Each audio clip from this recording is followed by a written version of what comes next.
ನನ್ನ ಹೆಸರು ಜಯತೀರ್ಥ ಅಂತ. ನಾನು ಕಳೆದ 30 ವರ್ಷಗಳಿಂದ ಲಾಲ್ಬಾಗ್ ವಾಕರ್ ಅಸೋಸಿಯೇಷನ್ ಮೆಂಬರ್ ಕೂಡ ಮತ್ತು ಇಲ್ಲಿ ವಾಕಿಂಗ್ ಮಾಡ್ತಾ ಇದ್ದೀನಿ. ನಮ್ಗೆಲ್ಲರಿಗೂ ತುಂಬಾ ಕೌತುಕದ ಪ್ರಶ್ನೆ ಮತ್ತು ಆತಂಕದ ಪ್ರಶ್ನೆ ಟನಲ್ ಬಗ್ಗೆ ಮಾತಾಡ್ತಾರೆ ಅಂತ ಅನ್ಸುತ್ತೆ. ನಾನು ಇನ್ನೊಂದು ವಿಷಯಗಳನ್ನ ಅವ್ರ ಗಮನಕ್ಕೆ ತರಕ್ಕೆ ಪ್ರಯತ್ನ ಮಾಡ್ತಾ ಇದ್ದೀನಿ.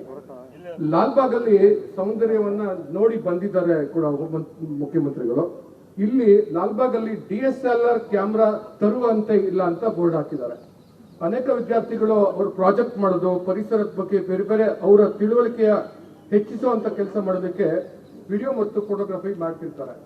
ಅಂತ ಪ್ರಾಜೆಕ್ಟ್ಗೆ ಇಲ್ಲಿ ಒಳಗಡೆ DSLR ಕ್ಯಾಮ್ರಾ ತಗೊಂಡ್ರೆ ಅದ್ರ ಬ್ಯಾಟ್ರಿ ಕಿತ್ಕೊಂಡ್ಬಿಡೋದು, ಮೆಮೊರಿ ಕಾರ್ಡ್ ತಗೊಳ್ಳೋದು ಮಾಡ್ತಿದ್ದಾರೆ. ಈ ಅವಕಾಶ ಕೊಡಬೇಕು ಅಂತ ನಾನು ನಿಮ್ಮೆಲ್ಲರ ಪರವಾಗಿ ಮತ್ತು ನನ್ನ ಮಗ ಇಲ್ಲಿ ಅನೇಕ ಅಧ್ಯಯನಕ್ಕೆ ಬರ್ತಾ ಇರ್ತಾರೆ ಅಂತವ್ರಿಗೆ ವ್ಯವಸ್ಥೆ ಮಾಡ್ಕೊಡ್ಬೇಕು ಅಂತ ನಾನು ಕೇಳ್ಕೊಳಕ್ ಇಷ್ಟಪಡ್ತೀನಿ. ನಮಸ್ಕಾರ ಎಲ್ಲರಿಗೂ. ನನ್ನ ಹೆಸರು ಮಹೇಶ್ ಅಂತ. ನಾನು ಆಕ್ಯುಪಂಚರ್ ಡಾಕ್ಟರು. ಸೊ ಈ ಒಂದು ವಿಷಯದಲ್ಲಿ, ನೇಚರ್ ವಿಷಯದಲ್ಲಿ ಕೆಲವೊಂದು ಸಿಮಿಲಾರಿಟೀಸ್ ನಾನು ಹೇಳಬೇಕು ಅಂತ ಇಷ್ಟಪಡ್ತೀನಿ.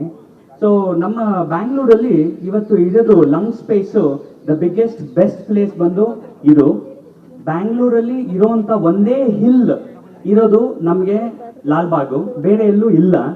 ದೇವನಹಳ್ಳಿ ಹತ್ರ ಒಂದು ಹಿಲ್ ಇತ್ತು, ಅದನ್ನೆಲ್ಲ ಕಡ್ದು ಆಗ್ಲೇ ಮಾರ್ಬಿಟ್ಟಿದ್ದಾರೆ. ಸೊ ಈ ಹಿಲ್ನ ನಾವು ಸೇವ್ ಮಾಡ್ಕೋಬೇಕು. ಲಾಲ್ಬಾಗ್ ಅಲ್ಲಿ ಇರುವಂತ ನೇಚರ್ನ ನಾವು ಸೇವ್ ಮಾಡ್ಕೋಬೇಕು. ಆಸ್ ಅ ಡಾಕ್ಟರ್ ನಾನು ಹೇಳೋದು, ಈ ಒಂದು ನೇಚರ್ ಇಲ್ಲದೆ ನಾವು ಇರಕ್ಕಾಗಲ್ಲ. ಜಯನಗರಲ್ಲಿ ಇವತ್ತು ಬರೀ 10 ನಿಮಿಷ ಆಕ್ಸಿಜನ್ ತಗೊಳಕ್ಕೆ 4,000 ರೂಪಾಯಿ ಚಾರ್ಜ್ ಮಾಡ್ತಿದ್ದಾರೆ.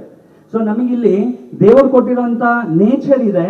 ಈ ಒಂದು ಲಾಲ್ಬಾಗ್ ಪರಿಸರನ ಯಾವುದೇ ಪ್ರಾಜೆಕ್ಟ್ಗೆ, ಯಾವುದೇ ಕಾರಣಕ್ಕೆ ಈ ಒಂದು ಪರಿಸರನ ಹಾಳು ಮಾಡಬಾರ್ದು ಅಂತ ನಮ್ಮ DCM ಸಾಹೇಬರಿಗೆ ನಾನು ರಿಕ್ವೆಸ್ಟ್ ಮಾಡ್ಕೊಳ್ತೀನಿ. ಎನಿಥಿಂಗ್ ನೀವು ಏನಾದ್ರೂ ಇನ್ಫ್ರಾಸ್ಟ್ರಕ್ಚರ್ ಡೆವಲಪ್ ಮಾಡಿ ನೇಚರ್ನ ಒಂದು ಸಮತೋಲನ ಮೇಂಟೈನ್ ಮಾಡಕ್ಕೆ ನೀವು ಮನಸ್ಸಲ್ಲಿ ಇಟ್ಕೊಂಡು ನೀವು ಮಾಡಿ ಅನ್ನೋದು ನನ್ನ ಅಭಿಪ್ರಾಯ as a doctor. Thank you.